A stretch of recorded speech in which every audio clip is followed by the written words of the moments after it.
Today we're visiting Fort Klock in St. Johnsville, New York. Fort Klock is a National Historic Landmark, open as a museum it's got a full schedule of historical reenactments, crafts fairs, and educational programs.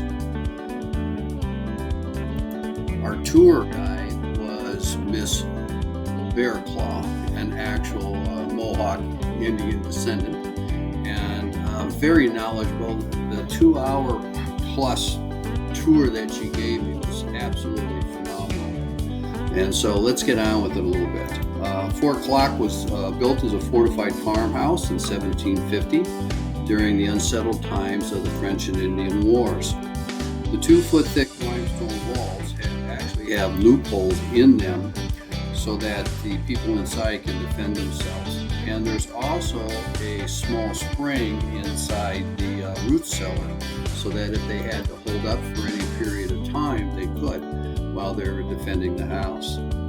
During the American Revolution, the house again served as a refuge for local families when enemy raiders swept through the valley. They were burning crops and they were burning farms. Fort Klock also acted as an assembly point for the militia during the American Revolution. In October 1780, British troops under Sir John Johnson fired on the house, but the heaviest action actually occurred in a relative's farm field not too far away from here. And as we circle around, as you notice, we were just looking at the blacksmith shop, and this is actually the barn. The barn is much smaller than the original barn, because the original barn had burned down to the ground when they had quite a few dairy cattle. When we went inside the dairy farm, I was amazed at the craftsmanship and the skill that was taken to put these things together, because they built these things without the use of screws and nails and hammers, and they just used holes and dowels. And it's just a mark of the American ingenuity, where when we run into a problem, we figure it out. How are we going to get it done?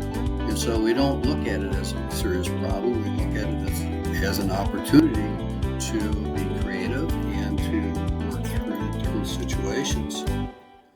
Part of that goes along with the educational system. This is actually photos from the interior of the original schoolhouse.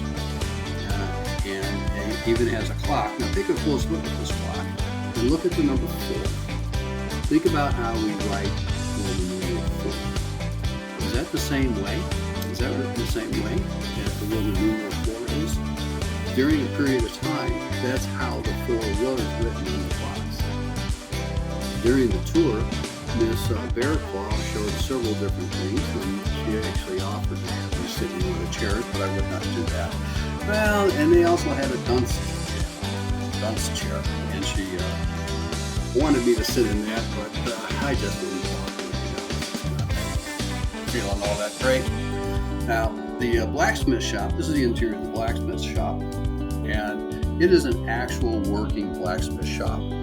One of the things with this shop is that it has what's called a double bellows on it that you really can't see in any of these pictures, but to make the coal burn hotter, they blow air into it, and with the double barrels or bellows, when they lift up, it pushes air in. When they push down, it pushes air in. So it has 2 different chambers.